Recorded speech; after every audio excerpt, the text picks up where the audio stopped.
All right, good evening, everyone. Thank you for joining us for another live episode of the Back to the Bible broadcast. Micah Robertson here with you alongside Reese Albert. I really don't have to ask you because you've been with me all day, but just for the sake of continuity on our episodes, how are you doing? Just wonderful. All right, good deal. We've had ourselves a good Lord's Day. Hope that you've had one as well, and we are very encouraged to have those that make this a weekly event on their calendar and on their schedule to be involved in more study with us. What this broadcast is it's really set up as though we were actually sitting in your home, in your living room with you, or maybe around your kitchen table, and we're just simply discussing the Bible. We're going over topics that the Bible has to teach, not only dealing with things that the Bible does teach, but we're also cross-examining, contrasting what the Bible teaches to the doctrines of men and denominations that are in the area around us. So we hope that you're in a comfortable spot. You have Bible, pen, paper, and if you have any questions, our chat is open. I've not seen anything come in as of yet to let us know if it's working, but we do have our chat open. About 30 minutes into the broadcast, we will open up phone lines for people to call in, ask questions, make a comment. Yeah, that's what you're here for. Nothing else. He's not here for anything else, just to remind me, hey, put the phone numbers up. Yep, I'm just going to be sitting here. Go ahead. And of course, over on YouTube, there's comment section for that as well. This is a live religious broadcast. Let me get this going over here. Presented to you by the Church of Christ of Lake County here in Ronan, Montana. We're the newest, oldest church in town. Newest in that we are a recent plant in the area, striving to get up and going. But we're the oldest church in town because we are the church that you can read about in the Bible. Not only in name, designation, title, but when it comes to the doctrine that we uphold, the organization that we have inside of the Lord's church, how it operates, how we worship, how we evangelize, everything like that, it's all strictly in accordance with what the Bible teaches. Now, you might be hearing that introduction and thinking, well, it sounds like you are implying, and therefore you are inferring, that what I'm saying about the other churches in town is that they are not the church of the Bible.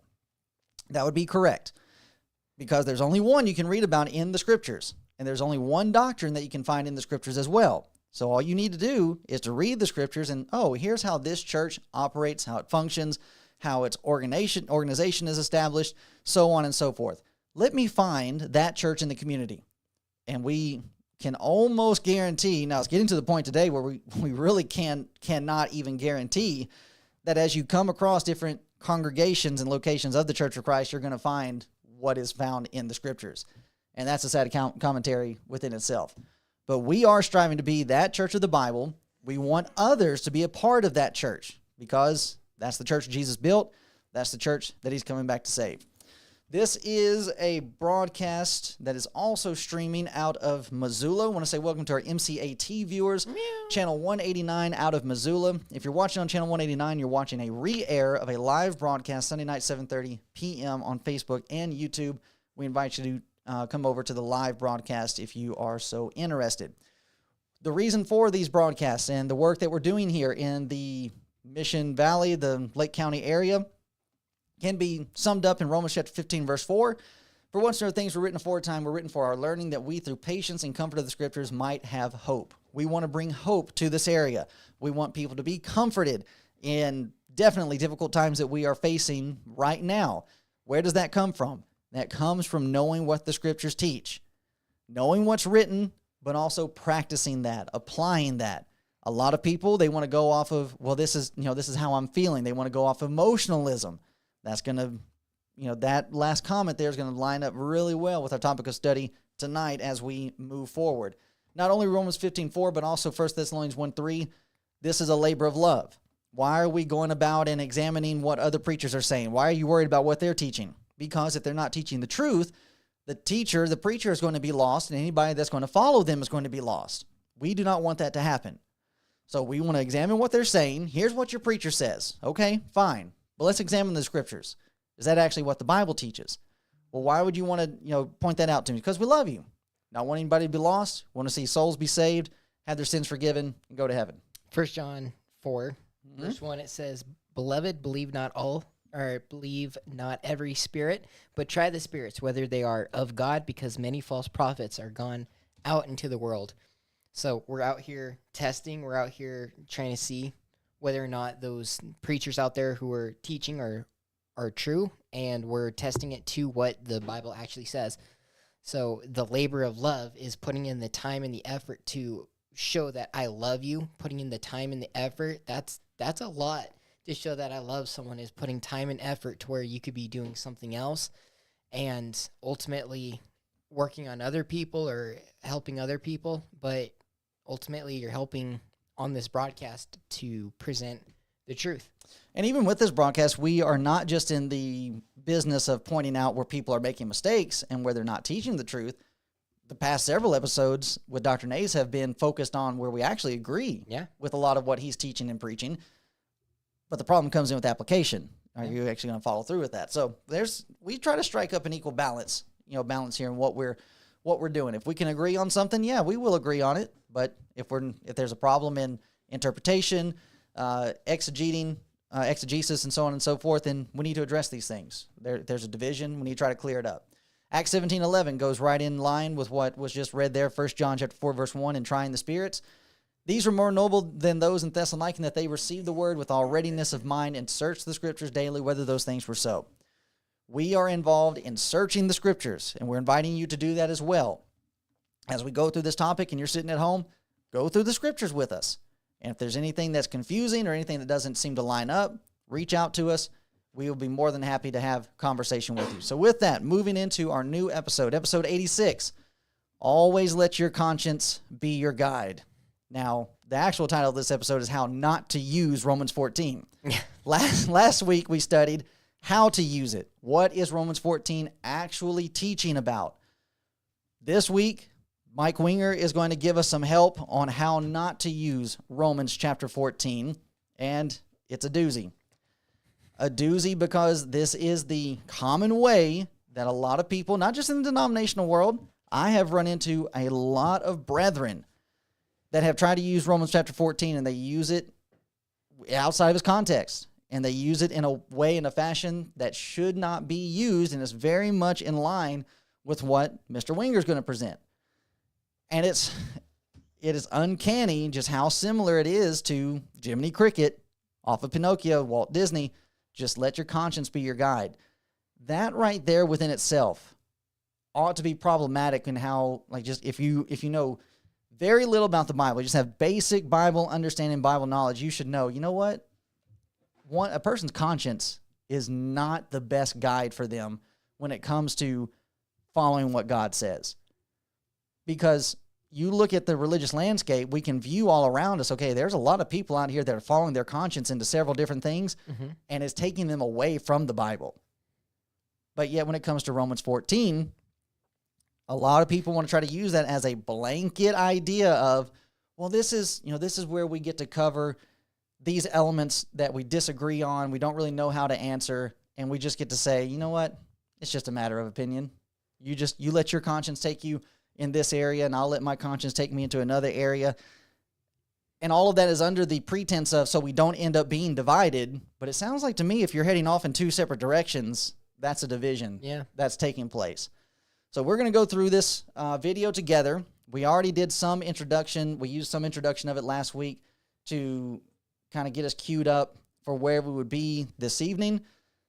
But we're going to go through it piece by piece, examine it, and find out what the truth is. Let's begin. We're in Romans 14, so please open your Bibles to Romans chapter 14. This passage gives us a really clear and really important teaching, but I think a lot of believers don't realize this. This is about convictions. This is about how to handle it when you feel like something's wrong and another believer feels like it's not wrong, and then how do you deal with this issue? So the Bible's very clear on how we deal with the issue, but Christians aren't very clear on how we deal with the issue. So I'm excited to share this with you tonight because I think Romans 14 is a very underapplied passage of the Bible. So here's what we're going to do. Now, we're stopping it early just because I can't help it. I've already watched this. I know where we're going. It's interesting that the introduction starts out talking about how this is supposed to bring clarity, but yet as we go through, I want everybody to pay attention to just how unclear a lot of this teaching actually is. Yeah. Just the contradiction, the inconsistency that comes from the presentation. Talk very plainly about some tough issues. So I'm just going to put them right out in front of you because I know you're mature enough and intelligent enough to handle thinking about these things. So I want you to think about it first like this. What are your convictions on the issues of, first, alcohol? Personal conviction. I'm just asking about your personal conviction. Just think about it yourself. How do you feel about alcohol? Is alcohol inherently sinful? Is it like, no, you can drink and that's okay? What is your conviction on the Sabbath? Do you have to worship and go to church and attend services on the Sabbath, which would be Saturday? Or perhaps you think the Sabbath has been changed and it's Sunday, but you feel like you have to worship on that day? Or do you think it doesn't matter? What are your convictions on that? What are your convictions on television, on Netflix, on watching YouTube videos or something like that? What are your convictions on those things? Do you feel like, no, that's wrong, or it's wrong under these conditions? This is a convictions issue. How about tattoos? Do you feel that tattoos are inherently sinful? Tattoos are occasionally sinful? Do you feel they're never sinful? Like, what is your convictions? How about how pastors dress in a pulpit? If I was wearing flip-flops and a Hawaiian shirt, would that offend you? Or would you be like, cool? What are your convictions on those issues? Or should I be wearing a robe and like a special collar? Is that like important? How about how much sarcasm is appropriate in life? What are your convictions about sarcasm? Is sarcasm always wrong? Is sarcasm sometimes wrong? Under what conditions? So you see what I'm trying to do is just say, look, that's what convictions are. Convictions are how we deal with those issues where some people are like, no, this is black and white. Someone else goes, no, you're wrong. You're not seeing it clearly. There's more complexity to this issue. And we don't all agree. And this can cause division in the church. And that's the main focus of Romans 14. Spoiler alert. It's about don't divide on these issues. That's the main point in Romans 14. All right, so we'll stop him there. A lot to break down there. Our brother Joseph Geis is in the chat from Facebook. He says that he's watching. Thank you, brother Joseph, for tuning in tonight. If you have any thoughts, please feel free to put those in the chat, and hopefully we'll be able to see them. Facebook is still a little tricky, but we'll do our best to keep up with them. So as we mentioned last week, as to what this is actually dealing with, this is not dealing with matters of your personal conviction.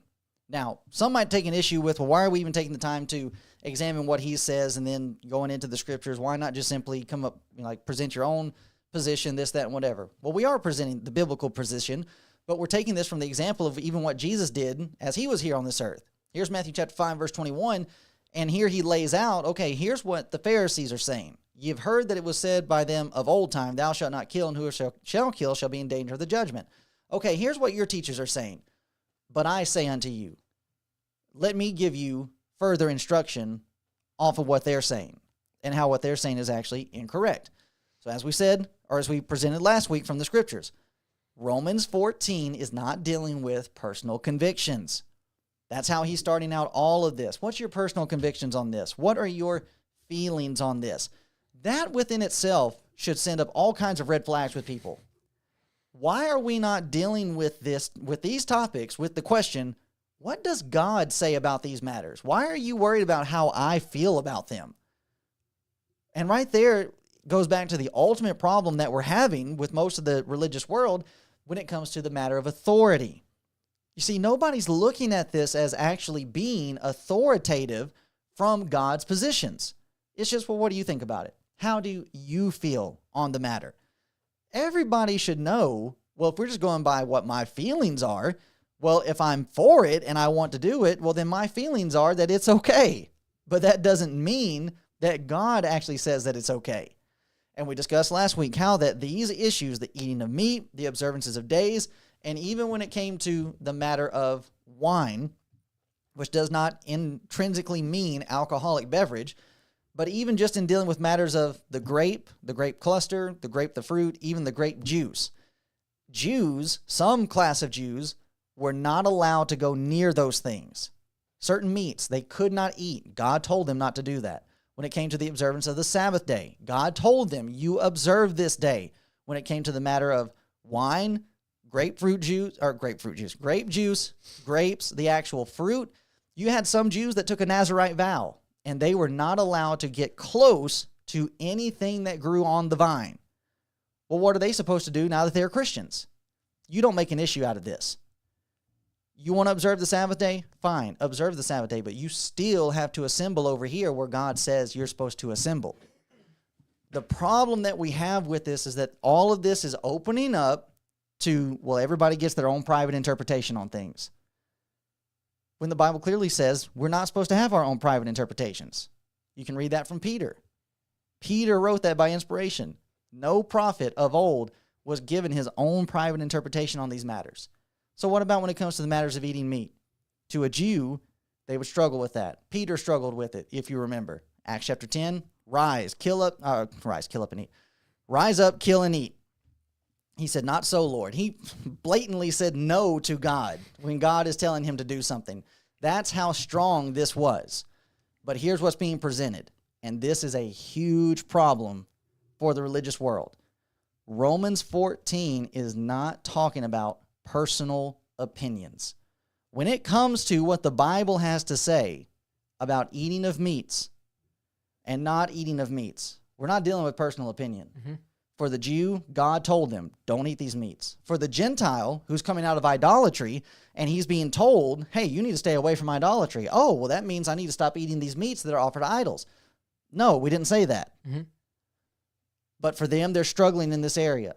So what do we do with it? This is where we agree with Mike Winger. You do not divide over these matters. You don't cause a division. You don't want to eat the meat because of this reason? Fine. But I am going to eat the meat. Don't despise me for it. So there's a mutual understanding that's taking place here to where we're actually coming together in agreement on this matter.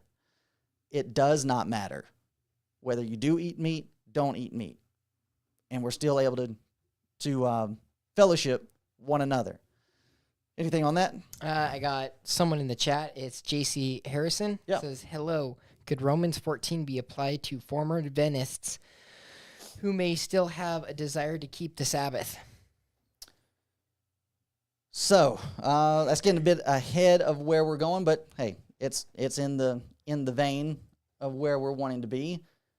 And I'm not seeing that comment anywhere. YouTube. Was it YouTube? Yep. Well, it should be showing up here as well. I just don't know what we're going to do with this chat stuff. All right, so read it again. Could Romans 14 be applied for former Adventists who may still have a desire to keep the Sabbath? All right. So one of the things that's going to be interesting about Seventh-day Adventists and those that are in Adventism is for them to have to realize that what is being laid out for the Sabbath keeping and matters of the law, those were things that were given to Israel, but even then, they were not given to all of Israel. So here's Deuteronomy chapter 5. And this is where I would begin in helping a Seventh-day Adventist to recognize you're keeping something that you have no responsibility in keeping.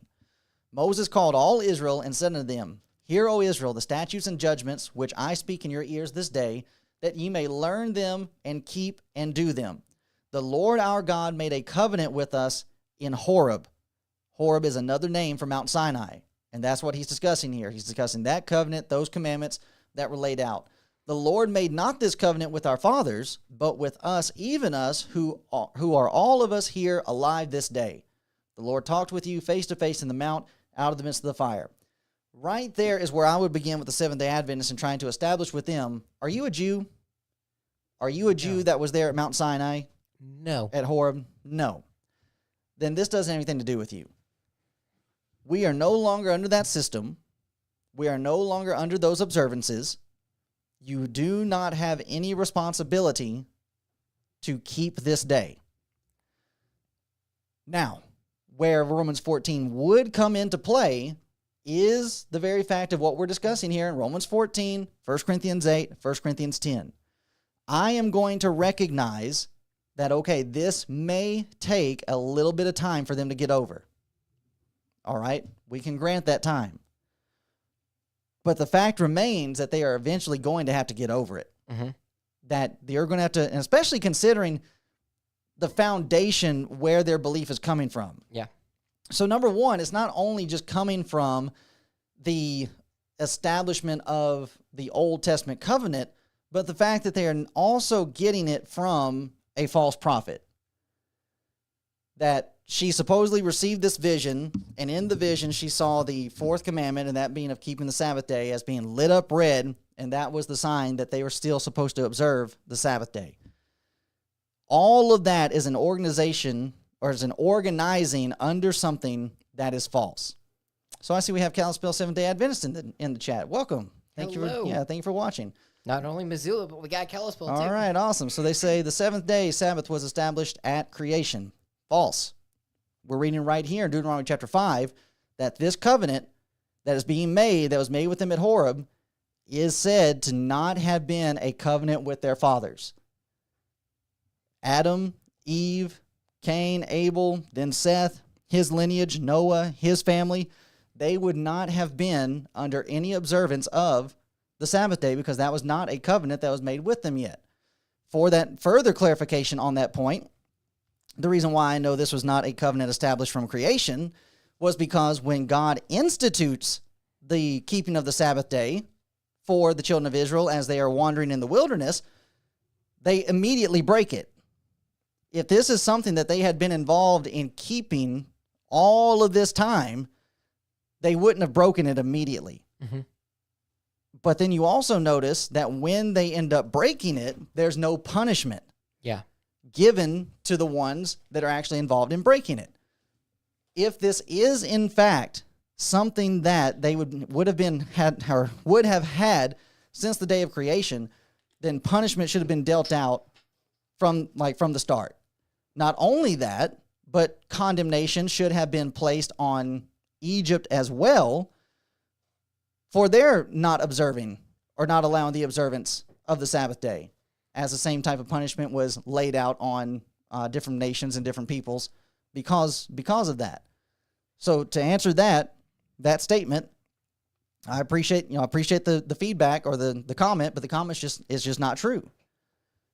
Had it been established, the children of Israel would not have had to been taught about it. Yeah. It wouldn't have to be laid out. And then having it laid out, once they broke it, there would have been immediate punishment to transpire. The children of Israel would have been, so I need to go back and fix what I just said about being in Egypt. If it had been the case that it was established from creation, not Egypt would have been punished, but the children of Israel would have been punished during that time frame in which they are in Egypt because they weren't observing the Sabbath day.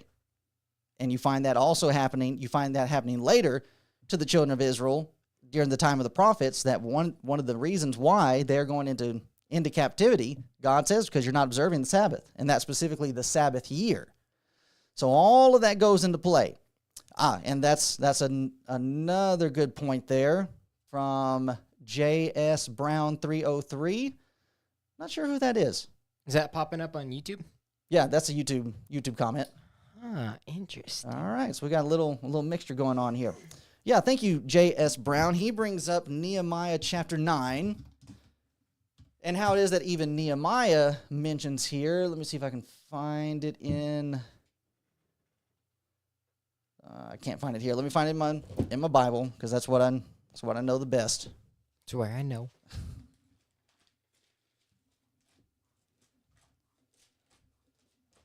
And more than likely, I have it marked down in my notes.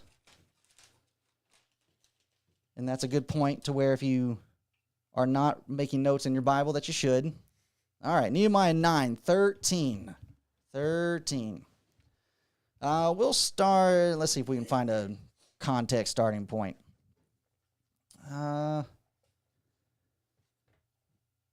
Let's go 7. Let's start in 7. Thou art the Lord the God, who didst choose Abram and broughtest him forth out of Ur of the Chaldees and gavest him the name of Abraham. So we have a history lesson taking place here. And foundest his heart faithful before thee, and madest a covenant with him to give the land of the Canaanites, the Hittites, the Amorites, the Perizzites, the Jebusites, and the Girgashites, to give it, I say, to his seed, and hast performed thy word, for thou art righteous. Now that's a good point. Side note, let's chase a rabbit here. A lot of people today are still looking for the land promise to take place. Oh, we're still waiting for for all of Israel to be given to them so that God can keep his promise to Abraham to give him the land. Here's Nehemiah 9, and he says flat out, the land that you had promised to give Abraham, thou hast performed thy words. Now, either Nehemiah doesn't know what he's talking about, or we've got a problem in everybody else's interpretation. So that's a little side note. So let's go back to the Sabbath day. And did seest the affliction of our fathers in Egypt, and heardest their cry by the Red Sea, and showed signs and wonders upon Pharaoh and on all his servants and on all the people of his land. For thou knewest that they dealt proudly against them, so didst thou get thee a name as it is this day. And thou didst divide the sea before them, the Red Sea, so that they went through the midst of the sea on dry land. And their persecutors thou threwest into the deeps as a stone in the mighty waters. Moreover, thou leddest them in the day by a cloudy pillar, and in the night by a pillar of fire, to give them light in the way wherein they should go. Then camest down also upon Mount Sinai, Mount Horeb, spakest with them from heaven, and gavest them right judgments and true laws, good statutes, and holy commandments, and madest known unto them thy holy Sabbath, and commandest them precepts, statutes, and laws by the hand of Moses thy servant. Here's Nehemiah the prophet, and he says, you made known to them the Sabbath at Sinai, not before. And this is not a matter of them, well, they went into Egypt and they forgot. No, they're not going to forget that. They still knew about circumcision while they were in Egypt. They still knew about the observance of animal sacrifices. But you know what? That element of Sabbath keeping, that was lost. Friends, that doesn't mesh up. That dog won't hunt.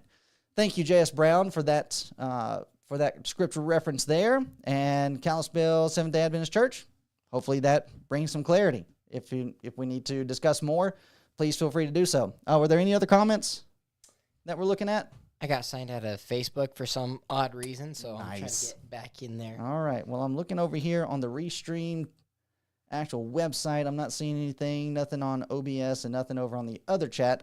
So maybe that's it. But with that, let's go back to where we were. Where were we? What are we talking about? Okay. So Mike Winger laying this out. What are your personal convictions on these topics? Friends, if I ever come to you wanting to lay out, well, here's my personal belief on this subject. You just need to pack up and go home. Just go ahead, go the other direction, because my opinion, is like one of my teachers said in preaching school, opinions are like armpits. Everybody's got them, and sometimes they stink. That's what we're dealing with when we're dealing with matters of opinion. And that's even what Paul writes in Romans 14, that you're not even supposed to be dabbling in. Doubtful disputations, you don't give time to that. But these things that are actual matters of doctrine. So we're right back in one of our previous episodes about how facts do not care about your feelings. You may come to me and want to talk about, well, I have this feeling about this. Okay, that's fine, but can you pin it to a scripture as to why it's wrong? If it's wrong, well, no, I can't. Well, set your feelings to the side. All we can go by is what the scriptures actually have to say on the matter. That is our safest bet. That is our guarantee, because the scriptures are truth. Your feelings and your personal beliefs are not true. And this is the kind of thing that ends up leading into perilous times. 2 Timothy 3:1, this know also then the last days perilous times shall come. All right? What's going to be a part of that? 2 Timothy 3:7, ever learning and never able to come to the knowledge of the truth. With what Mr. Winger is presenting, and just by dealing with these few topics, he's actually opening up a huge swath of information that a lot of people then try to label or fall into or label into areas of opinion, matters of personal conviction, tattoos, smoking, drinking, those type of things. We're going to deal with some of those tonight. Those are not matters of opinion. The Bible has clear teachings about those topics in particular. So why is it now we're looking at it as, well, it's just a matter of opinion? What it ultimately comes down to is nobody wants to draw the line on calling what's sin and what isn't. All right, so back in our chat, J.S. Brown says, you're welcome. By the way, I'm Jeff Brown from Livingston, Tennessee. We met briefly at All Good, Tennessee at a tent meeting in Salina, Tennessee. You wouldn't remember me, though. He says, LOL. Salina. Man, what year was that, Jeff? If you give me some more details, I might be able to pin you down. Pinpoint you. Yeah. But yeah, unfortunately right now you're right. I don't remember. But I would like to. So if you can give me some more information, I will definitely try my best to remember. So now, let's deal with some things that he tries to bring into this context. Number one, he brings up the matters of tattoos. What's your personal convictions on tattoos? Listen, I don't have to give you personal conviction on tattoos. I can tell you what the Bible says about markings and cuttings on your skins. On your skins, as though you have multiple skins. On your skin. Kinda. In the Old Testament, there's a condemnation being given. Now, this is not personal opinion. The Jews were being told directly, specifically, you do not do this. Why? Because it's pagan. It's idolatrous. So you're not going to do this. Number two, as to why this does not fit into this context, is because even in Greek society and even in Roman society, there is a certain class of people that are having tattoos put on their skin. Slaves, runaway slaves, and runaway soldiers. Everything about tattoos are negative. Criminals are the ones that have tattoos. So do you really think that Christians back in the first century during the time of Christ and the apostles, they're sitting around like, I think I want to get this Old Testament passage tattooed on my arm? Look, it's in Hebrew. No, they're not. Because God had said earlier, the idolaters do this. You're not going to do this. Criminals are the ones that are doing this. You're not going to do this. They're not going to try to take it and try to incorporate it in Christianity. Well, no, I'm taking it and I'm trying to use it towards God's glory. You don't get to do that. This is where it belongs. So keep it over there. And that's an important point to make because that's the same argument. What they're saying about tattoos, well, doctors and lawyers and these high class individuals, they're actually getting tattoos now. Well, guess what? Some of those same individuals are homosexuals now. Yeah. So are we going to start changing our prescription, our personal view, our personal conviction about homosexuality just because more people are doing it? More people are involved in it? No, we're not. Well, then we don't need to do this with tattoos then. Bringing up Netflix. Man, Netflix is not involved in this context either. Now, can Netflix streaming become a problem? Yeah, if that's all you're doing and you're not studying the scriptures and what you're watching you're watching on Netflix and the things that you're allowing to come into your mind that are thus corrupting your mind and thus corrupting you, then yeah, it can become a problem. But to then, put that into this area where it's like, well, okay, we need to full out condemn it. No, let's not go to these extremes. You do not get to bring anything you have feelings about into this context. That's not what we're doing here because, as we said last week, if that's what we're going to do, then we would never get anything else done. We would constantly be dealing with, well, I have this personal feeling on this. Well, I have this personal feeling on that. And we wouldn't have time for anything else. And that's what they're trying to do in the left world right now is, well, I can't figure out if I'm a boy or a girl. It's a they, them. You got to call me by my own pronouns because it's me. It's my personal conviction. Yeah, this is how I feel. And most of the people that we know, especially here in Montana, aren't going to live by those rules. But, somebody in a religious organization like this, I'm pretty sure he wouldn't say the they, thems type deal either, and I'm pretty sure I saw something that they were against homosexuality on their website. With Mike Winger? Yeah. Okay. So I thought that was the case, but it's their own personal conviction, so I don't know what to believe now. Yeah. All I'm right. confused. Yeah, so let's see. Let's go back to our chat here. Jeff Brown says, I don't remember the years. They had a couple of tent meetings there. It was in a baseball field by an old school. Oh, okay. So that's with Eric Pitcock and them up in that area. Yeah. Okay. So yeah, I don't think I was ever present for any of those tent meetings. I know John Shannon went and hosted one of those. I think maybe James Oldfield also went and taught in one. But yeah, I don't think I was ever present with those tent meetings that Eric put on with the brethren there. So yeah, I guess we never did meet. That makes me sad. Yeah. But here's another, just another prime example of how people use this passage of scripture incorrectly. This is the Battle Hymn of the Republic. Now, if you have an older hymn book, more than likely, this is a song that's in there, and could very well be that you sing it from time to time. It's it's the song that goes, "Mine eyes have seen the glory of the coming of the Lord. He's tramping the vintage where the grapes of wrath restored," so on and so forth. Well, I bring this up because while I was in preaching school and while my little brother was there with me, we had chapel every day. And my little brother, after lunch, we had chapel. My little brother was in charge of leading the singing for that afternoon chapel. And he wanted to lead this song. And so he did. I had a classmate in class with me. He's a good old boy from Alabama. And he approached my little brother. And he tried to pull him to the side. He's like, "Hey, can I talk to you about something?" And he said, "Sure." And he wanted to talk about my little brother leading this hymn. And how that he did not like the hymn because it's the Battle Hymn of the Republic. He's from the South. And the Northerners were the ones that sang the song.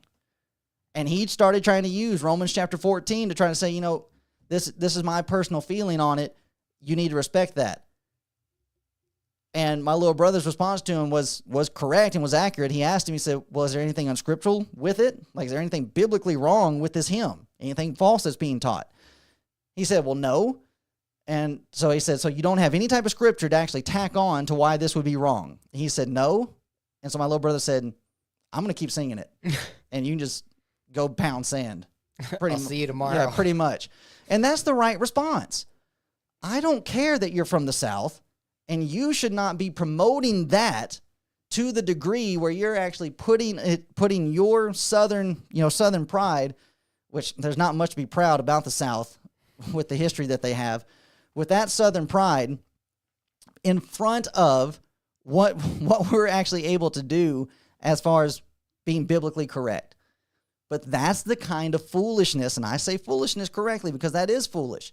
That's the kind of foolishness that brethren try to get into when it comes to this text and comes to this matter. Now, we're going to go back to Mike Winger here because this is setting the stage for what he's about to present, and it's a bit of a contradiction with what he's going to present. So he's already setting up, well, these are matters of opinion, don't need to divide. And that's true. I don't have any issue with that. Or, excuse me. Sorry. Let me back up. Let me rewind. Scratch that. Don't listen to that. Don't hold you accountable. Yeah. For that. These are not matters of opinion. These are doctrinal viewpoints that these people have that they're struggling with. Do not cause division over these doctrinal matters. Now, this is why this is important. Give it a listen. Don't divide on these issues. So we're going to talk about the issues, go through Romans 14, and then we're going to get 6 conclusions about convictions that I think I'll try to bring in at the end of the study to try to go, yes, this is how we should think about these issues. And hopefully we can get it into our bones because we need it there because division is caused on these issues all the time. So the thought process of Romans, it's good to think of the thought process as you read through the Bible.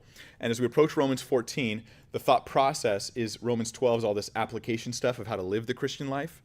And then Romans 13 continues instructions and applications about living the Christian life, submitting to government. It ends with this idea of fully put on the Lord Jesus, make no provision for the flesh, run after God with all you have, like totally committed with all of yourself, following Jesus.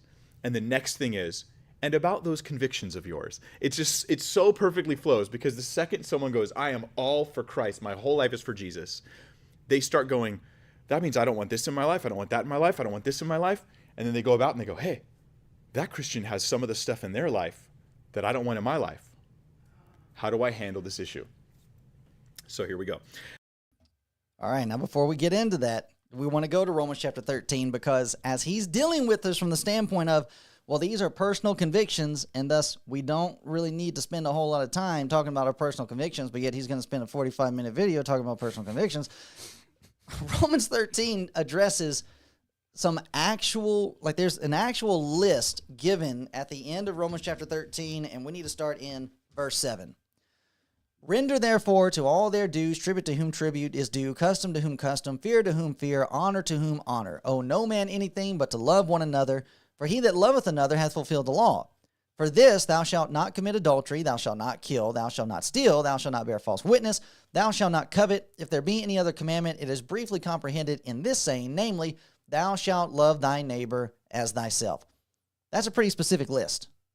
We've got some of the listings from the Old Testament, some of the Ten Commandments that are listed in there. Verse 10, love worketh no ill to his neighbor, therefore love is the fulfilling of the law. And that, knowing the time, that now it is high time to awake out of sleep, for now is our salvation nearer than when we believed. The night is far spent, the day is at hand. Let us therefore cast off the works of darkness, and let us put on the armor of light. Let us walk honestly as in the day, not in rioting. Now here's the list. Not in rioting and drunkenness, which interestingly enough, in Romans 14, wine is going to be brought up as a topic. Not in chambering and wantonness, not in strife and envying.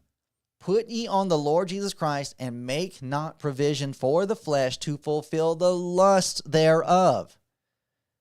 That right there is an encapsulation of what we're dealing with when we're coming to these matters. Lust of the flesh. You're not supposed to do anything so as to fulfill that. Do not make any provisions for the flesh. Now, friends, it's not a coincidence that inside of this list you have rioting, drunkenness, and chambering all going together. Drunkenness is obvious. Here you are, you're drinking something so as to be intoxicated. Rioting is closely associated with this drunkenness, and it's the same thing that Peter writes about when he writes about riotings and revelings and banquetings. Same idea. And these are things that we're not supposed to be involved in. These drinking parties are not supposed to be going on. The word chambering, that has a sexual connotation with it. Fornication, adultery is what's going on in this. And all of this is in the same list. Wantonness is lasciviousness, an unbridled and uncontrolled lust. And it's right here, and what's in the midst of it? Drunkenness. Where do you think all this stuff comes from? Where do you think this rioting, this reveling, this banqueting comes from? It comes from drunkenness. Where do you think most fornication and adultery comes from? It comes from drunkenness, wantonness, lasciviousness, unbridled, uncontrolled lust. What do you think that's commonly associated with? Drunkenness. Jinx. So that when we get down, strife even for that matter, strife and envy. Why do people get in brawls? Yeah. Bar fights. Man, I've heard some stories. Somebody I worked with was telling me some stories about, oh yeah, I went to the bar, and me and my buddy were there, and he got into a fight this one night, and this and that, and then a different night, me and that same buddy went to a bar, and he ended up getting into a fight, and I went to a bar with some other friends, and we ended up getting into a fight, and he just kept going on. I said, I don't know if it's the alcohol or if it's you that's making these fights happen, but something's not right in there. So, And so you don't even have to take our own stories and personal experiences from people that we're dealing with that are involved. Convictions. Yeah, these, involved in these type of things. Since we're here, let's go over here. Here's Jordan Peterson, very smart, very intelligent individual, not a Christian. And this is a section of not an intervention. What's it called when you're sitting down with somebody in your interview? Interview. Thank you. Section of an interview, and it's actually talking about sexual relationship. And Is the sexual relationship actually free, or is there cost to it? So on and so forth. But notice where he ends up going next in the discussion about the problems that we're having with this, sexual revolution. Rule out that way. And it's not a very effective way of doing it. You want to decrease campus rape? That's easy. Get rid of alcohol. No one has that conversation. It's like I did my PhD work on alcohol. 50% of the people who are murdered are drunk. And 50% of the people who kill them are drunk. And almost all the date rape situations are consequences of excess intoxication. But yet there's a party culture on campuses, and anything goes. And you also have this strange thing, especially on the radical left, which is unbelievably paradoxical, where absolutely every form of sexual expression imaginable is 100% permissible, because sex is fine, but it's so dangerous that while you're dancing with someone at a Princeton mixer, you have to ask them 2 or 3 times if it's okay for you to continue. And that's actually the case, by the way. I'm not making that up. It's like, well, both of those things can't be true.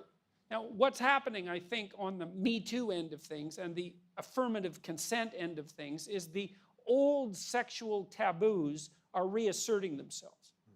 The idea that we can... Let me go back to mute. So he moves on from the alcohol topic to go back onto the sexual problems, topic, but he's showing that they're one and the same. Well, guess what? I mean, Jordan Peterson is not a Christian, but he just stated for us the very thing that Jesus ultimately, that Peter is stating here in Romans chapter 13. Paul. What'd I say? Peter. Did I do it again? Man, I did that earlier. Here's Paul, and he's talking about rioting, chambering, sexual activity, wantonness, unbridled lust, strife, envying, and what's dead center in it? Drunkenness. And then you want to have Mike Winger, who is supposed to be a preacher and a Christian, and he's saying, oh yeah, if you want to drink, go ahead and drink. Have at it. That's your own personal conviction. Yeah, that's your own personal conviction. Not mine. That's yours. But then we actually go to the stats on the issue, and what do you find about alcohol? Where is it at the center at? It's at the center of most homicide, most domestic abuse, and rape. Oh, yeah, but alcohol's fine. That's your conviction. Yeah, alcohol's a good thing. Give me a break. And that we would even have some preachers inside of the churches of Christ saying, well, if you want to drink at home, that's fine. And it's coming from a misinterpretation here of Romans chapter 14. Now, is there a purpose for alcohol? Yes, I believe we dealt with that last time. Yeah. Proverbs chapter 31, 1 Timothy 5:23. A little wine for your stomach's sake. It is there as medicine. You can use it for this, and it's just a little bit.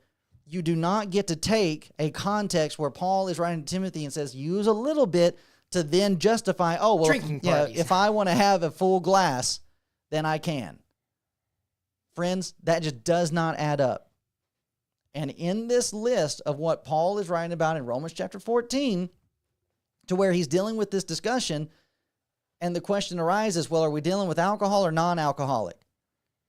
If you are a Jew coming over into Christianity, you're going to have issues because the Levites, and that particularly those in the priesthood, were given a command in Leviticus chapter 10. They were not to drink any wine. God said that directly to them. No wine at all. You have those that would take a Nazirite vow. Could not even touch a grape. Cannot even go close to anything that's growing on the vine. Okay, what about them?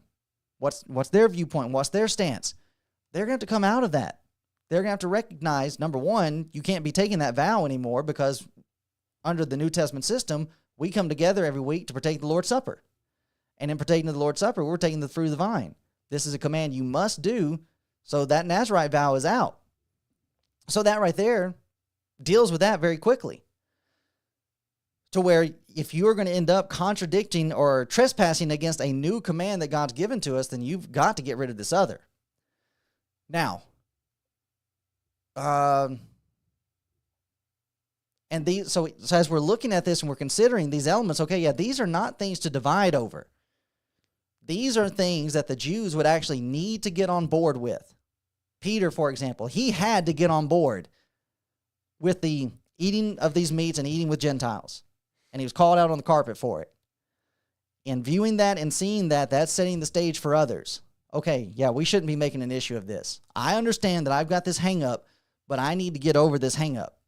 So the same thing would apply to those of the Seventh-day Adventism. Setting the stage, teaching them, look, I know that this is what you've been taught, but look at these scriptures. This does not apply to you. This was not something from creation. And if you want to go back into the chat, I think we actually have another response from the Kalispell Seventh Day. Yeah, they say the Sabbath was established by God at creation. The covenant with the Israelites was later reaffirming the Sabbath. Okay, it's fine for you to say that, but you got to prove that. You've got to prove, and I know where they're going to go. They're going to go Genesis chapter 1, Genesis chapter 2. But the thing is that you have Moses writing that from a standpoint in history to where he's looking back. Mm-hmm.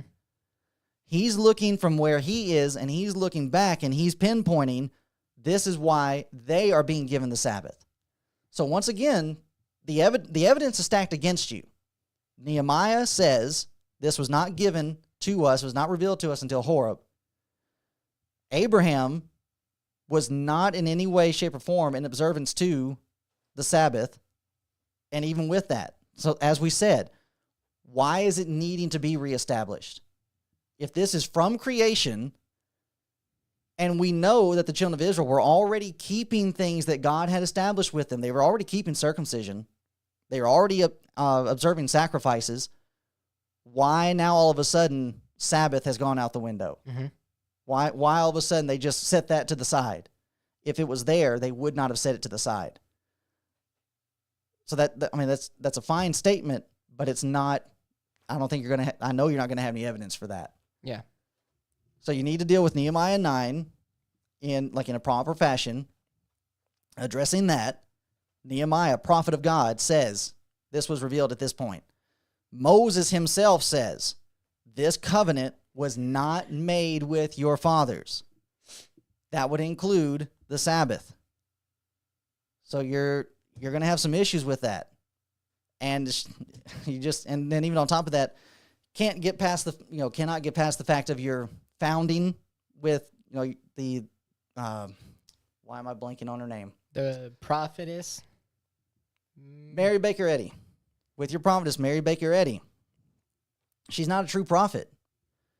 She's made statements, she's made connections that are not at all biblical, and the statement being made about the Sabbath is going to be one of them. And that ultimately is it. That's one of the big reasons as to why the Seventh-day Adventists follow what it is they're following, is because Mary Baker Eddy supposedly had this vision. Mm-hmm. Well, I deny that she had the vision, and I'm looking at the scriptures to show this is what it actually says on the matter. Yeah. So appreciate the comment. Hopefully we can have some more back and forth. If you have another argument and actually something that can be backed up with some scripture, we'll be more than happy to look at it. Got anything on it? Got two more comments. One Okay. from Nick Shipman, one from Joseph Geist. Joseph All right. Geist says, opinion should have no place in issues concerning salvation and what God says is sin.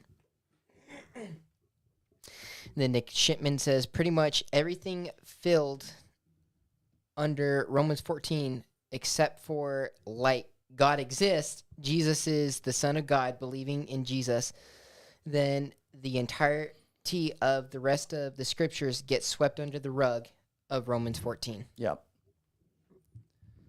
Agree with that. So I was thinking, all right, so some of them are popping up over here, some of them are not. So then Nick Shipman also, Ellen G. White. So who's Mary Baker Eddy?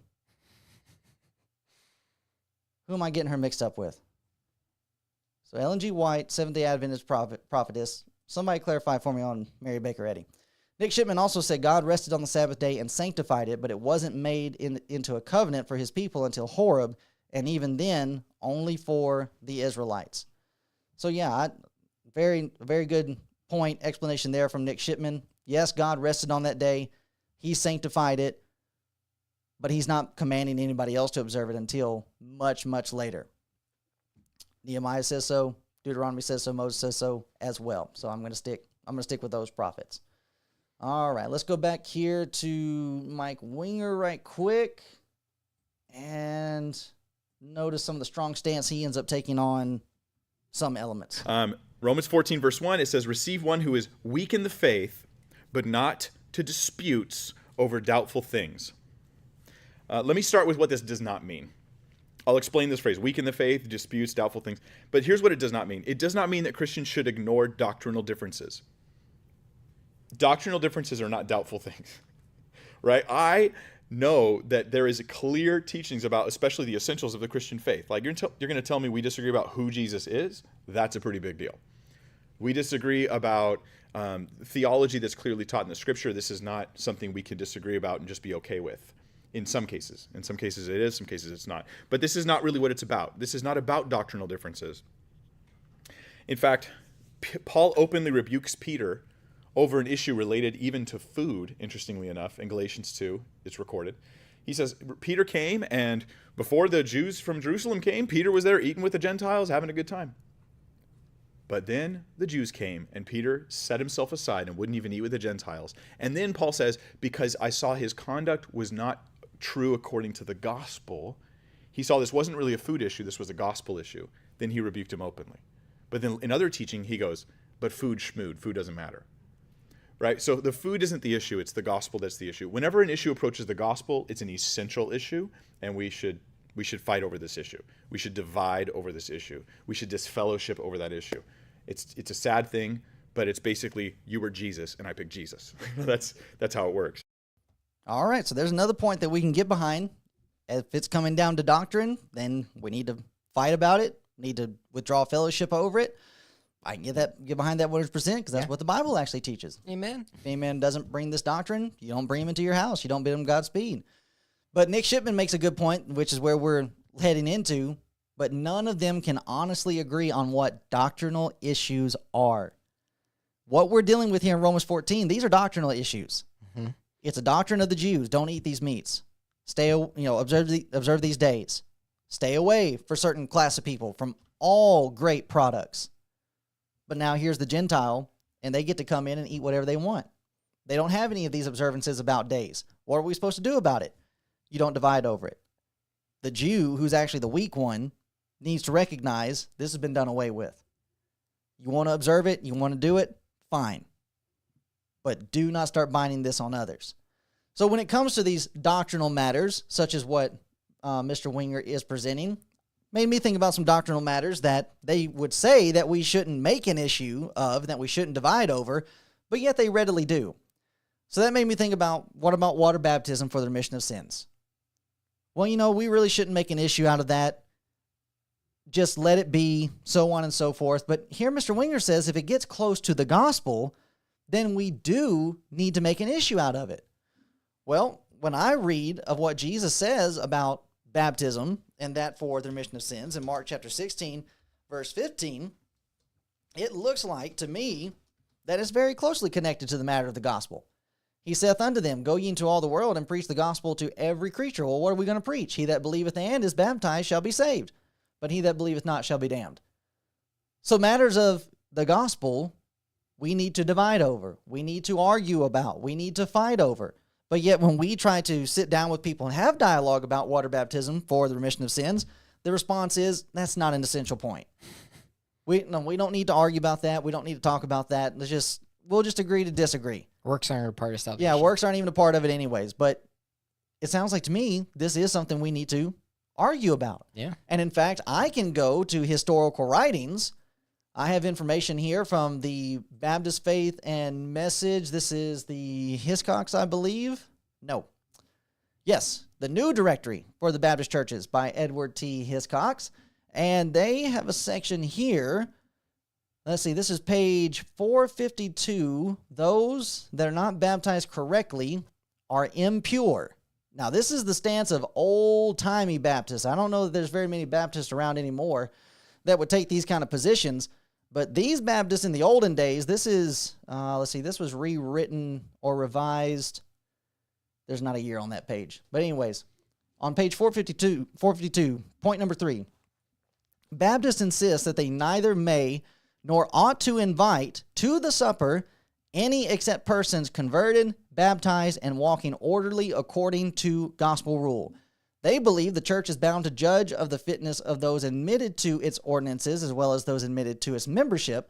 To invite or permit persons to receive the communion without conditions is to allow the vile and profane, the carnal and the impure to mingle with God's spiritual people and eat and drink unworthily the symbolic flesh and blood of Christ. For if the rule be allowed to this extent, will the abuse be sure to go. Point number 4. Baptists are firmly convinced that to maintain the purity and spirituality of the churches, it is absolutely needful to restrict the communion to regenerated persons baptized on profession of faith and walking orderly Christian lives in church fellowship.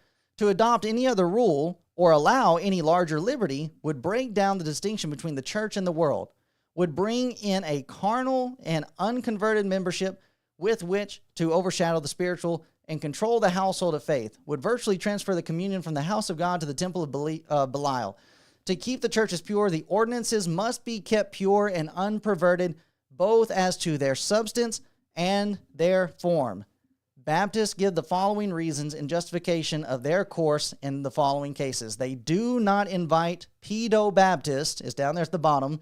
Can you see that on your screen? No, our call's in the way. Give me a second here. Let me. There we go. So let me scroll up here. Let's get a little bit more. Phone number still in the way. Let's get rid of that. All right. Nobody's going to call us anyway. Yeah. Nobody wants to talk to us. Hurts my feelings. I'm lonely. All right, here's point number 5. Baptists give the following reasons justification of their course in the following cases. They do not invite pedo-Baptists to their, and that's going to, the next page is going to say, to their communion. So in the olden days, the Baptists were not going to invite those that are involved in infant baptism, Methodists, Roman Catholics, Episcopalians, Lutherans. You're not coming and partaking in the Lord's Supper, the communion of the Lord, his table, with the Baptist. And I would say rightfully so. Yeah. Now, what we're doing here is we're establishing this is how people used to be, even when it came to the matter of baptism. If you're not doing this properly, if you have perverted the substance and the form, which infant baptism does, you're pouring, you're sprinkling, you're not immersing. With the Baptists during this time frame, they took issue, and they divided, and they debated over it. But do you think that mentality, that same mentality is there now? Absolutely not. No, we're seeing that from this standpoint here. Even Mike Winger would try to move baptism into the realm of, well, that's just personal conviction. Even when it comes to the mode, should we be debating over what the mode of baptism is? That within itself is, if I'm using the word correctly, which I'm probably not, is an oxymoron. The word baptism, baptizo, means to immerse, dip, or plunge. So for a person to sit back and say, I wonder what the mode is, the very word itself means to immerse. You are being plunged underneath. There is no room to question about mode. But they would put Romans 14 into this application. Well, you want to dip, or not dip. Well, you want to pour, you want to sprinkle. You know, that's your personal conviction. Okay, fine. That's just your personal conviction. We're not going to argue about it. We're not going to divide over it. Oh, but the Baptists in the past, buddy, they were ready to. They were going to get you. They were ready to duke it out. Rightfully so. And we're ready to do the same. We will debate with the Methodists, Episcopalians, Lutherans, what have you, on this matter of the mode of baptism, because if you're not baptizing, if you're not immersing, if you're not burying somebody in water, you've perverted it. It's not the pure form, and it's not the pure substance, and thus it's not meeting the required needs. You don't get to put this into the realm of Romans 14, but that's what a lot of people try to do. Now, even in moving forward, we'll leave Mike Winger to the side because a lot of what he's going to talk about, we already know because he's already mentioned it. But when we're thinking about things in this vein, just as we said last week, a lot of people would look at this and say, well, these are just matters of opinions, but yet they want to fight about it before they get to that point. And the reason why they end up getting into this point is because they don't have a leg to stand on. Mm-hmm. They make an argument that ends up falling flat and ends up being answered and ends up showing themselves and being in contradiction to what the Bible actually says.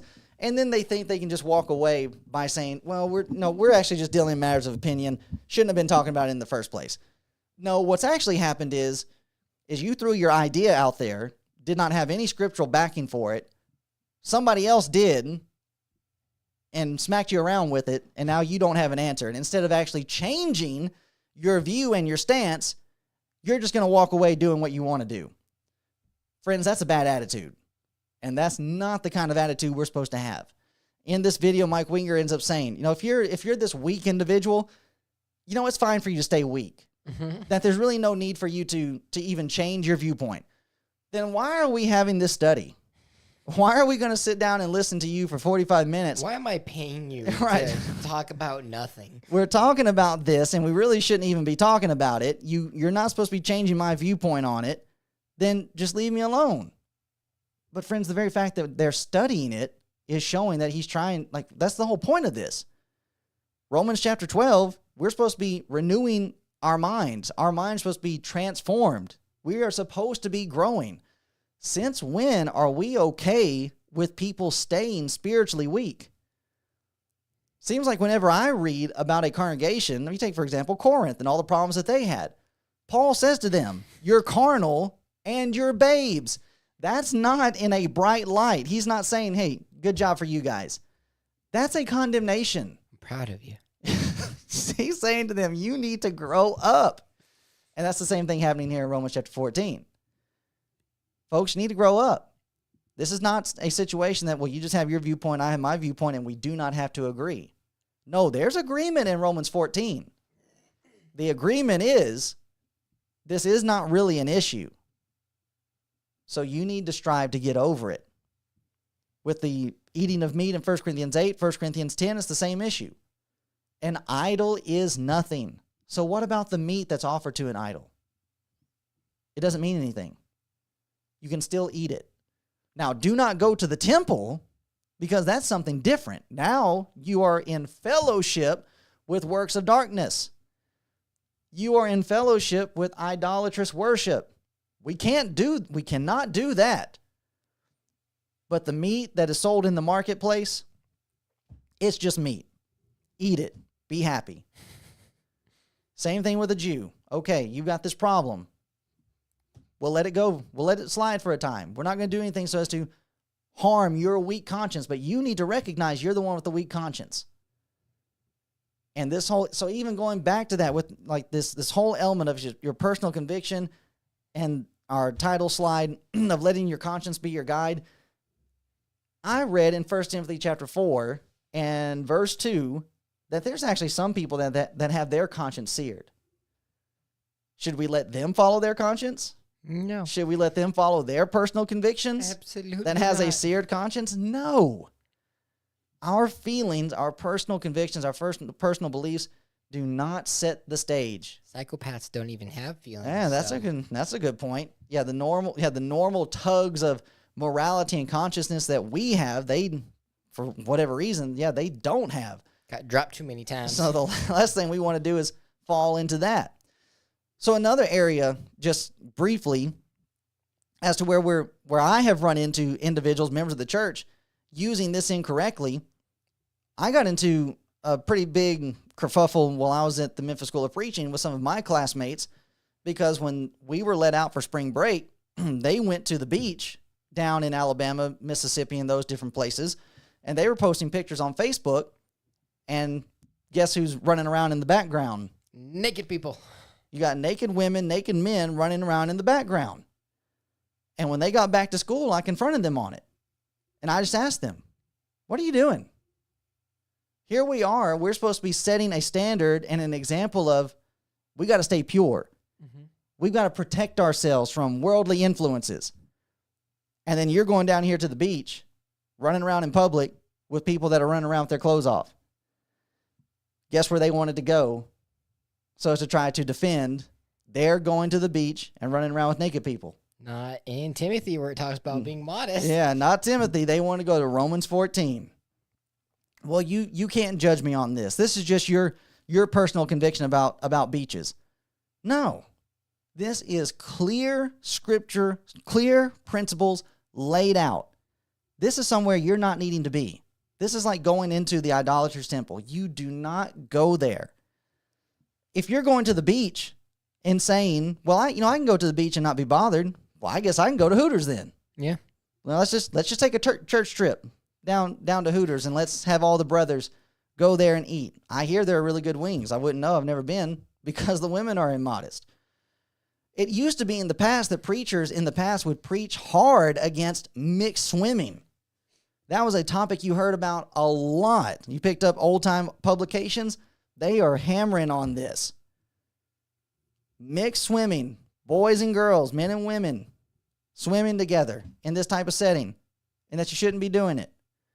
Now, here's the kind of stuff that my classmates would try to throw out there. Well, is there something inherently wrong with the beach? Did I say there's anything inherently wrong with the beach? No. The beach itself is not sinful. It's the atmosphere. It's the place that you're putting yourself. That's the problem. For Solomon to write in the Proverbs chapter 7, hey, you see that harlot over there on the corner? Don't even go near her corner. Is there something wrong with the corner? Could very well be. Is that your personal opinion there? All corners are sinful? No, all corners are not sinful. But the very fact that you know that's where that lady is, and you know that she's trouble, Solomon says don't even go. Don't go near it. Don't walk by her. Don't even give her the time of day. That's what the wisest man on earth at the time said. And then my classmates want to turn around, oh, if I want to go to the beach and be around naked women, I'm okay. You are a fool if that's what you're going to do. Jesus himself said, Matthew 5:28-29, if you look to lust after her, you commit adultery with her already in his heart. And Jesus says, here's the degree that we should go to so as to protect ourselves to where we don't do this. If thy right eye offend thee, pluck it out, and cast it from thee, for it is profitable for thee that one of thy members should perish, and not that thy whole body should be cast into hell. Jesus says this is so serious that if this is your problem, that it would be better for you to pluck your eye out. But then we have brethren saying, no, I can handle it. Put me in the midst of it. I'll be okay. Watch me. Yeah. I'll be able to handle it. This is a safeguard. Don't be foolish. Don't be so prideful. Well, what are we supposed to do then? Go to the beach when people aren't going to be there. Go in the off season. Or find a place to where you're going to go and you're going to be secluded. Rent you a place that has its own private section of beach. We had brethren in Virginia that they would take a trip to the beach every year, but they would go close to fall. And they would go when the kids were in school. And even with that, they would go to a section called the Outer Banks, which is a secluded place off of North Carolina. Here they are, and they're taking all kinds of precautions. I don't want to be around this. I do not want to see this. I do not need to see this. So let me do what I can to protect myself. And then we got other brethren just running out here doing whatever they want to, and they want to try to fall under Romans 14. Well, you can't judge me on this matter. That's just your personal opinion. No. The Bible's very clear on this issue. You do not go to these kind of places. Not just for the sake of others, but for your own sake. Romans 13:14. We just read it a little while ago. Put ye on the Lord Jesus Christ and make no provision for the flesh. Make no provision for the flesh to be able to lust. Well, let's see. If I go to the beach at this time, am I going to be setting my flesh up to stumble? Yes, absolutely you are. Well, okay, then I don't need to do that. 2 Timothy 2:22. Flee also youthful lust, but follow righteousness, faith, charity, peace, with them that call on the Lord out of a pure heart. Paul says to run away from it, and then we have brethren saying, oh no, I can run towards it. I had my classmates telling me, well, I can go to the beach and not be bothered with a naked woman. As one preacher put it, you're either Superman or not a man at all. And yes, that last part has the connotation that you're thinking. That's how serious this is, but this is the kind of attitude that some of our brethren have. They honestly think that Romans 14 ends up becoming a security blanket so as to protect them and to cover them for things that are not specifically talked about in the scriptures. Friends, brethren, there's plenty of principle to be found in the New and Old Testament on how we're supposed to live our lives. And especially when it comes to the matter of purity and virtuousness, holiness. Do you really think Jesus would be at the beach in the middle of the summer around a bunch of naked women? No. So what are you doing there? We need to start reining our brethren back in. If we have any hope of changing the world to follow God's standards, we better make sure our brethren are following the standards.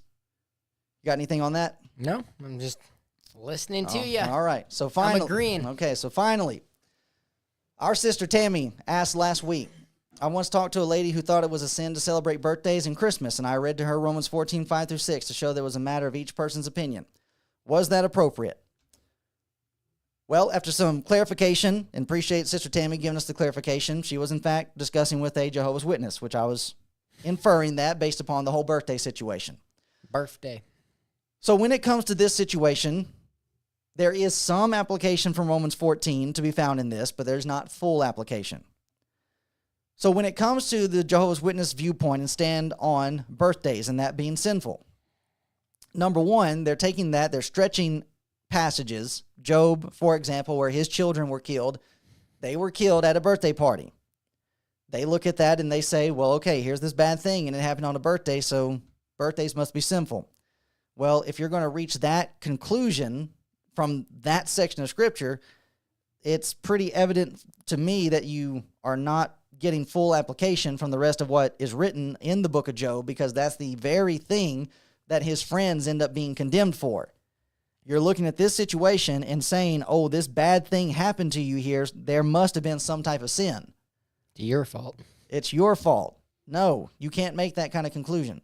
And then Jordan was telling us how that they would actually go to Herod. Herod in Matthew chapter 14, and how it was that at his birthday, Herodias danced, and it caused all those kind of problems. So there you see, birthdays are a problem. I just see it as women are the problem. Yeah, that's what I'm seeing too. Birthdays are not the issue. Birthdays are not the problem. And I would be, if I were involved in discussing with Jehovah's Witness and they brought that up, I would be addressing that very fast and showing to them very, very clearly and very quickly, no, you can't take this stance. And we would be addressing that before we even consider having them obey the gospel, because we're not going to have it be an issue with the congregation. We're not going to have them come in and then us have to say to, little Ethan, who's 4 or 5 years old, well, we can't have your birthday this year because this person has an issue with it. Yeah. No, we're not going to do that to a child. You're supposed to be an adult. Let's study this out. To the matter of Christmas, in using Romans 14 with that, there is some application there, but there's not full application. To where we have those, so like for example, while I was in preaching school, we had some students from Mexico. And in Mexico, Christmas has very strong Catholic ties, because just about everybody in Mexico is Roman Catholic.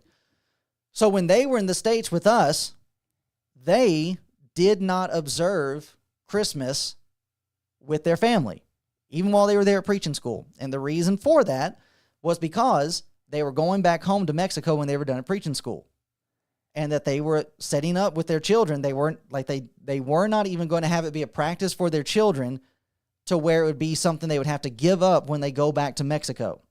It's just, we're not going to do it, and here's the reason why.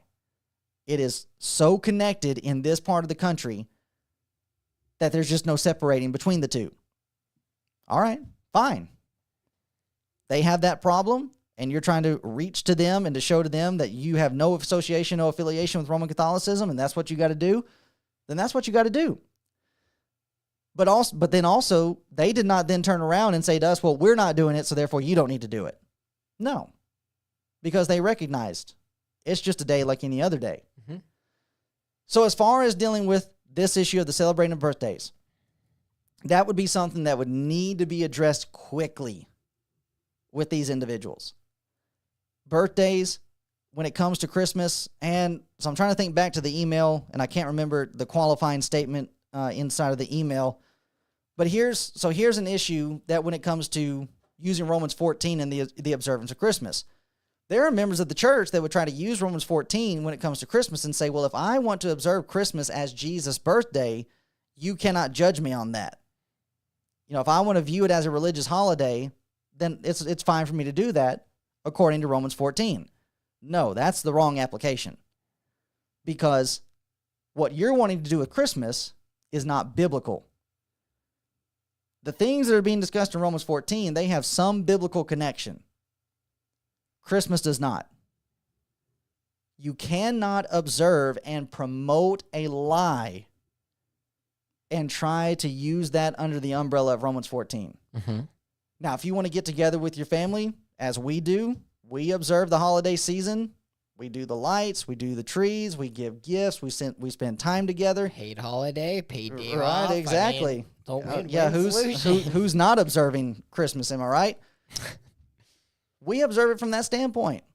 It's a time for family to get together. It's time for us to enjoy one another's company.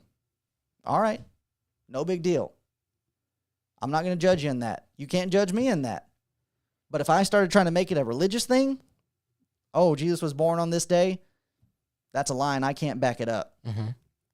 And the Bible does not give me any liberty to observe that and promote that in that type of way. So the same thing would apply to Easter. Well, this began as a Christian holiday. No, it didn't.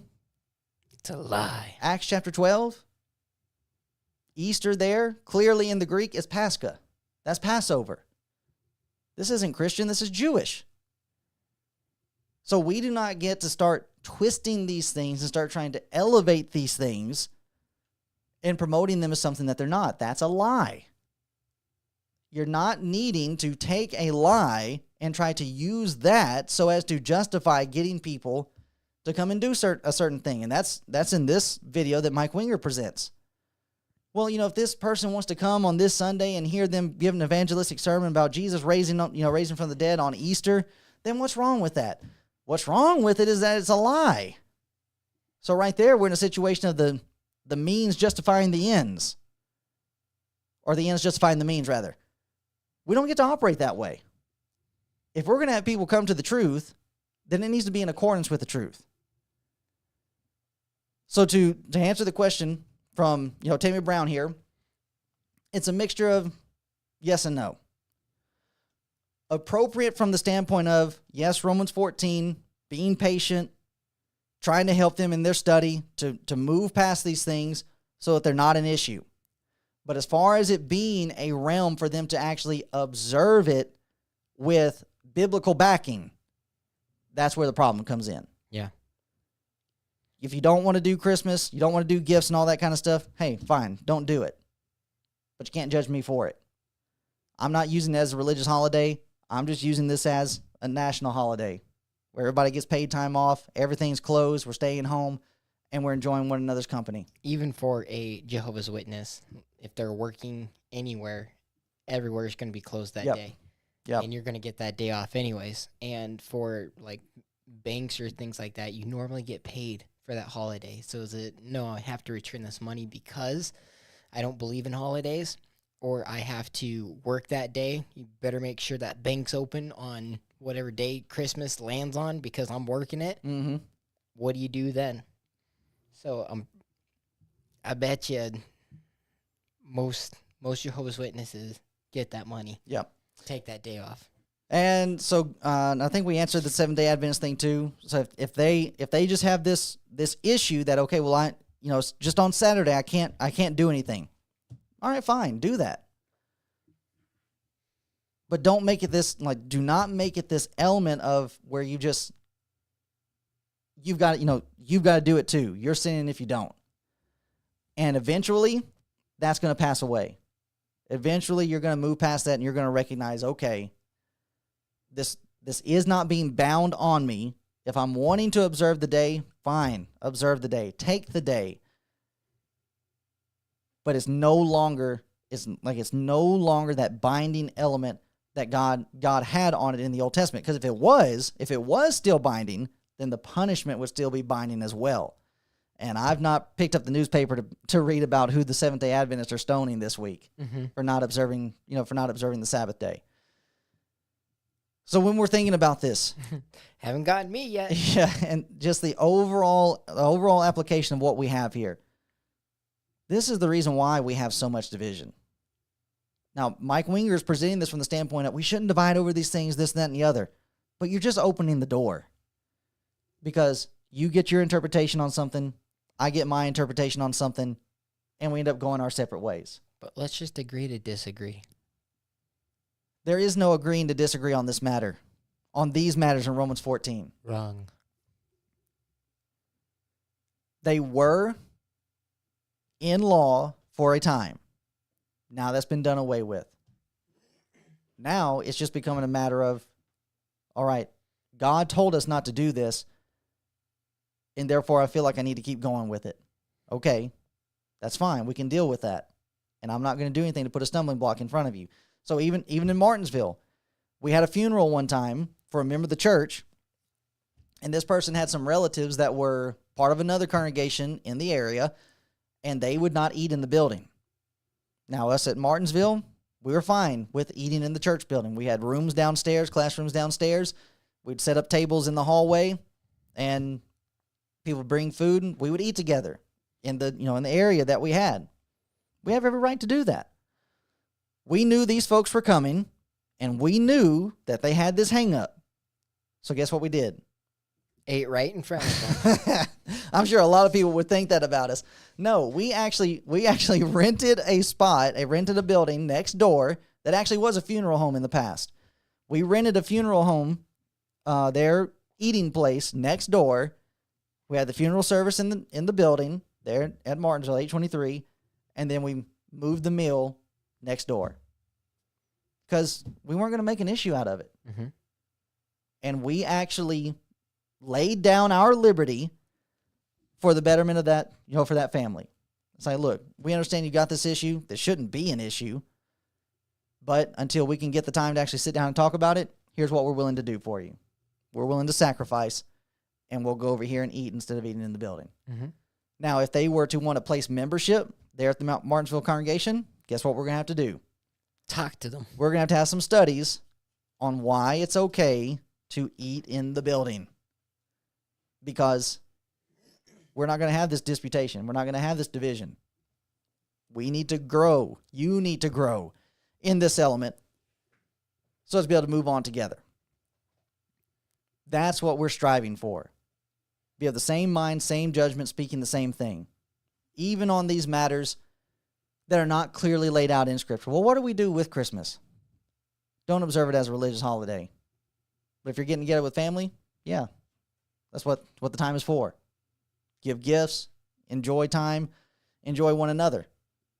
What's wrong with that? That's what the church was doing on a daily basis when it first started in Acts chapter 2. They're spending every day going house to house and breaking bread. Selling property, taking care of each other. So when we're looking at these matters, we've got to be really careful that we're laying out principles, that we're using principles correctly, and that we're not just opening up gates to where I can just do whatever I want to do. We are called to walk a certain way. We are children of light, not of darkness. Therefore, those things that are going to be in the dark, leave them there. Mm-hmm. And do not try to bring that over into the state of the light. So any other comments in the chat? Anything else from Kalispell? No, but Nick Shipman's lighting it up. Okay. And I'll have you All let right. you get Nick's. All right, let's see Love 'em. here. Well, it's only let me go so far. Yeah, that's pretty much where it's at. So it was the first two that Nick had, Yeah. and then after that is all Okay. new. All right, so Nick Shipman says, right? Scripture, baptism now saves you through the resurrection, 1 Peter 3:21. Protestants, baptism has nothing to do with saving you. Sounds like they're striking at the heart of the Scriptures. Absolutely. He then says, which, according to Mr. Winger, if we're supposed to withdraw and fight about issues that cut close to the heart of the gospel, then why are they shocked when we claim no fellowship with them when they adopt these unbiblical positions? That's a good point. Yeah, you're making the statement, and then we follow up with what you're saying because it's correct, and you want to act surprised. Nick then says the principle of Romans 14 was the mature brother should meet the weaker brother where he is and work with him so they can both move on towards maturity together. Absolutely. And as we said last week, The weaker brother in that context is going to be the Jews.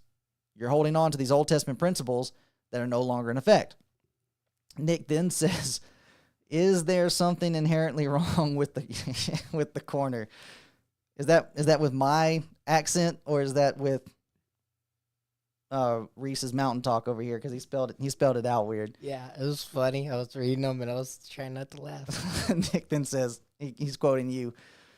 He's quoting Reese. Seems to me women are the problem, not birthdays. Based. Yeah, that was a Chad statement for sure. Nick Shipman, we observe the holiday season.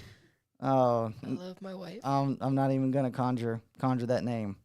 Love the brother, but I'm not gonna conjure it. And Nancy McClure is watching. That's a name I've not seen before. So welcome, Nancy, to the Nancy broadcast. McClure Yep. is my grandmother. Oh, hey, Hello, Grandma. Welcome. So happy to have you. All right, so that's all I'm seeing from that section of the chat. We have Jeremy Ferguson over here on this chat. Oh, and a few others. Okay, those got by me somehow. You mispronounced it, by the way. It's McClure. Okay, sorry. My apologies. Maurice Brown says, many religious people today say that instrumental music in worship is a matter of opinion, even though there is no New Testament command or example for such. That was one of the things we thought about bringing up, but we are way past time, as normally is the case with our broadcast. So Jeremy Ferguson says in the chat, Jonah 3:10, God saw their works, that they turned from their evil way, and God repented of the evil that he had said that he would do unto them. And he did it. I think that's supposed to say, and did it not. So I'm not sure. Like I said, I missed this in the context of what's being said. So if you can quickly clarify what's being referenced there to get some further light on it. And then that's a statement from Nick Shipman that we already read. All right, so Reese, as we start bringing this to a close, what you got? There's just so much more that we're going to get into, but didn't have, like, everything that I was even going to say. That's right. Was with the after, like, everything else that we're going to be talking about. So, with that, back to you, Micah. We were gonna try to get into smoking and all the different kind of stuff that Mike Winger was bringing up, Living it up, and connecting that to some of Dr. Nace's material, which I will go and say on that line that I do need to make a point of clarification, actually just a point of correction. Several episodes again where I was quoting or restating from one of Dr. Nace's blogs, and I stated that he condemned smoking. I went back and reread it, and I misquoted. We're not wanting to do that on this broadcast. We want to make sure we represent people correctly. And he states in his blog that he cannot condone smoking. And that was in contrast to chewing tobacco. Chewing tobacco. Yeah, he was saying that he couldn't go along with chewing tobacco, but in his mind smoking was a little bit different, though he could not fully condone it. So I need to make that correction at least as we're thinking on that point, and I'll go back into the other episode and put something in the description there, clarifying at the time signature where that was stated. So over in this chat, we've got so Eddie was Christian Scientist. Thank you. I've already forgotten his name. so not only did I forget meeting you, but I've already forgotten your name. Jeff Brown. Thank you, Jeff Brown, for clarifying that. And Maurice Brown, we already looked at that. Jeremy Ferguson. Clint Little, appreciate this look at Romans 14 in the middle of a personal study of Romans. Any good studies on the entire book you guys know of, I will look at. Going through a good one from West Palm Beach, COC. That David? David Sproul. All right. So I would recommend... Who would I recommend? I don't know. It's your story. Yeah, I have to think about it. I'll get back to you, Brother Little, and stay in touch and see what I can find. I've got something on top of my head. I just can't place it, and that's the last I'm seeing from that chat as well. So with that, if nothing else from the chat, nothing else from Reese, and nothing else from me, then we will go to our outro. This has been another live episode of the Back to the Bible broadcast, Sunday night, 7:30 p.m., Facebook and YouTube. If you're in the local area, come and visit us at the Ronan VFW Hall Sundays at 10 a.m. for Bible class, and our worship assembly follows after that. We will be in John chapter 2 this next coming Lord's Day, And Reese presented the sermon for us today.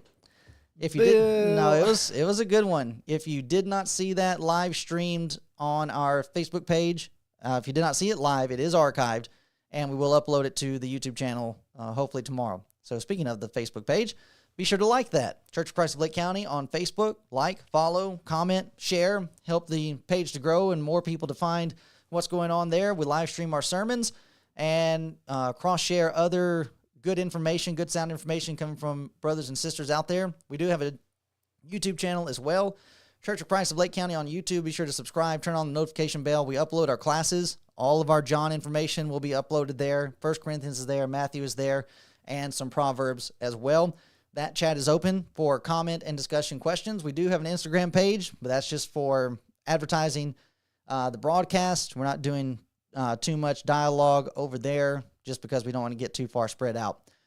Our contact information, you can email us at cofcoflakecounty@gmail.com. Questions, comments that you have. If there's a topic you'd like for us to research and study, if you have a video or an article that you'd like for us to read and dissect and break down on a future episode, send that to us in an email, and we'll look over it and we'll see what we can do. My cell phone number is 434-429-5221. Jordan's number is 406-499-1745. 406-241-4667. And Jordan and Bryn had their baby this past week. Very exciting. So we will announce that. I know a lot of people are asking about Jordan. Where is he? Edmund Dantes. Yeah, you didn't have to say the name. When is he coming back and all that kind of good stuff? Well, that's part of it. They were expecting a child, their new son. He's now in the world. Mom and baby are doing fine. So we appreciate the prayers on that line. Continue to keep them in your prayers, and we'll do what we can to get Wrinkle Jordan back. Yeah, get him back here. Although I'm kind of, like I said, I'm okay with him kind of being gone. Yeah, this elbow room. This room is nice. Facebook message us. As we said, all of our comment sections are open because we want the dialogue. I want to say a special thank you to Kalispell Seventh-day Adventists for joining us on this episode and putting some thoughts in the chat. We look forward to chatting some more if you'd like to do that. So with that, thank you to everybody. Thank you, Reese, for being here tonight. Hope that everybody has had a great Lord's Day, that you've enjoyed this time together, and we look forward to seeing you next time for another live episode of the Back to the Bible broadcast. Have a great night, and God bless.